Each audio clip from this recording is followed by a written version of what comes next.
Today we are discussing about structure of sperm.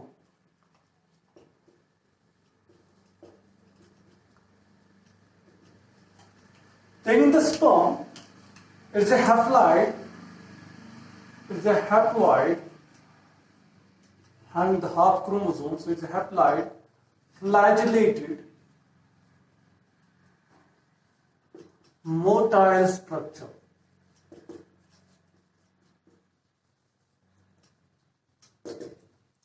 It consists of various parts.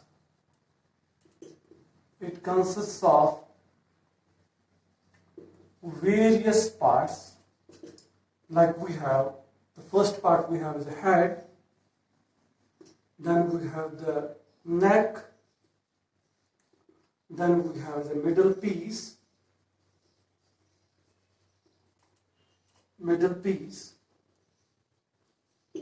the last one we have is the tail. So sperm is a haploid, means it's having the half chromosome. It's a flagellated motile structure, that means it is having the motility, it can move. It consists of the various parts, like we have head, then we have a neck, then we have a middle piece, then we have a tail. Let's make the structure and you will see all these things. See, for instance, if I am making here the structure of the sperm, see this is the head part here, I am making roughly. See, this is the head part. Then after we have a neck here, say this is a neck here. Then after we have presence of a middle piece, say this is a middle piece here.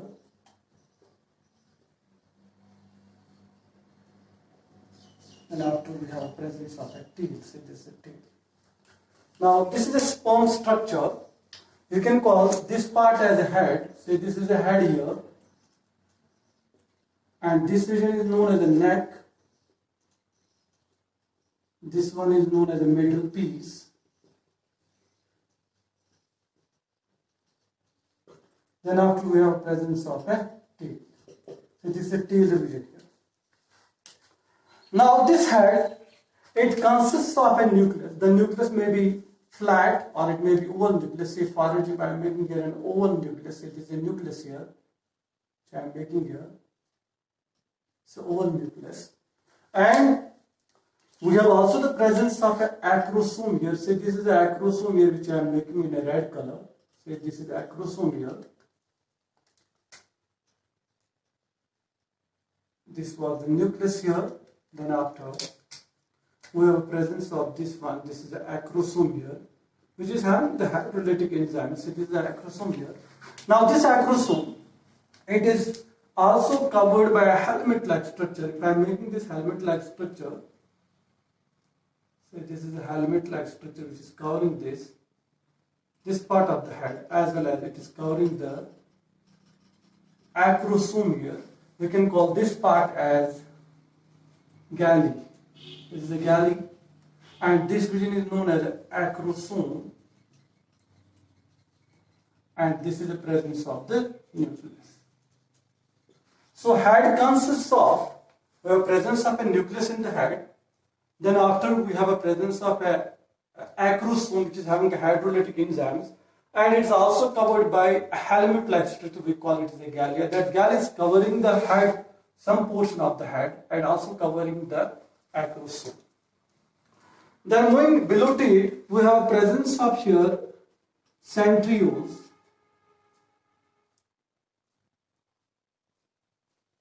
Centrioles we have. The centriole which is towards the head, we call this type of centriole as a proximal centriole. This is a proximal, this is the first centriole, that's why we call it as a proximal centriole. And this next one, it is known as a distal centriole. Distal centriole. From this distal centriole, there is a formation of spindle fibers. Formation of spindle fibers is a formation of spindle fibers during first mitotic division. That means when the sperm fuse with the egg, there is a formation of the zygote. Now the spindle fibers, it mainly get formed. The spindle fibers are mainly formed from the distillate centriole. So distillate centriole is mainly helping in the formation of spindle fibers during first mitotic division. One more thing, the most important which we have, there is a presence of filaments, we call them an axial filaments. If I am making these filaments are axial filaments.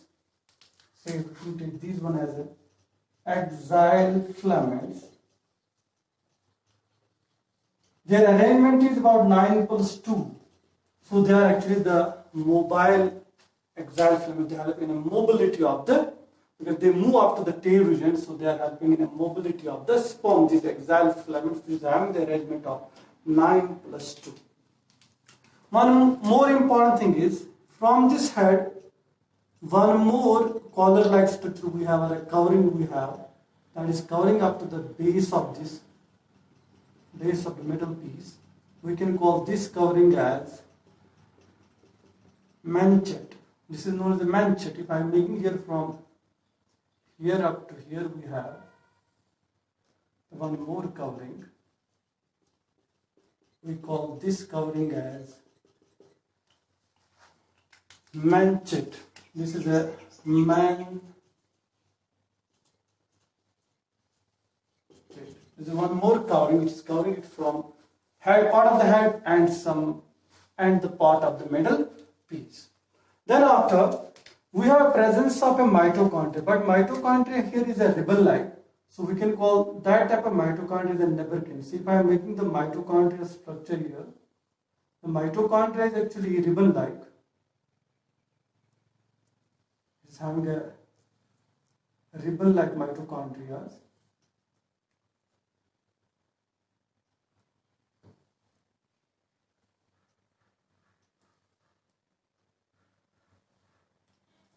The ribbon-like mitochondria, we call it as a Neberkin.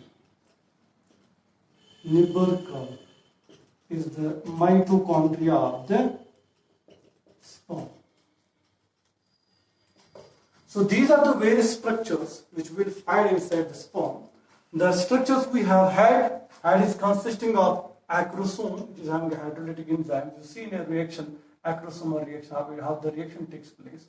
Then after we have covering a helmet-like structure which is covering the acrosome, that means the glia.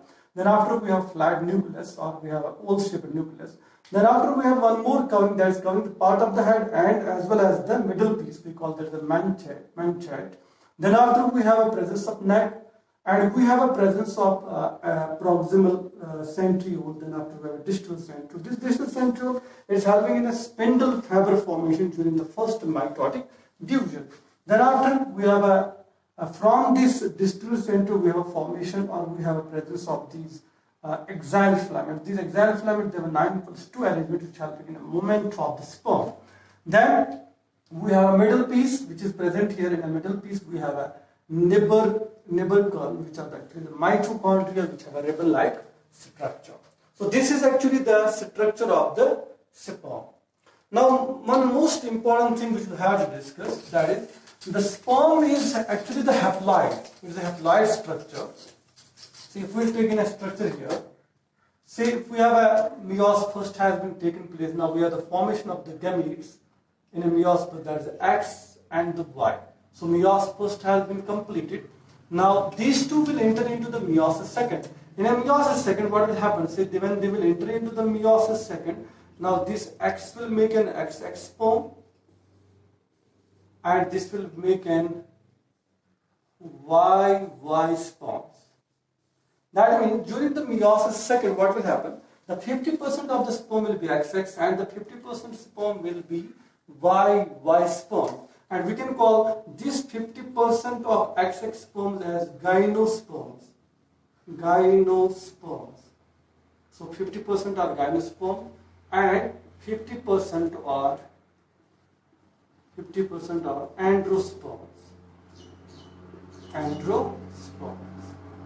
Which you have to keep in mind, that is, when the meiosis first and the meiosis second takes place, what happens in a germ cell, especially in case of a male, what happened? The 50% of the sperm will be a gynosperm and the 50% of the sperm will be androsperm. The reason is 50 will have a XX only chromosome and 50 will have a YY haploid chromosomes. Now one more important thing is what is the lifespan of the sperm. The sperm is mainly active up to 24 hours. So it is the active period for the sperm. They remain only active up to 24 hours.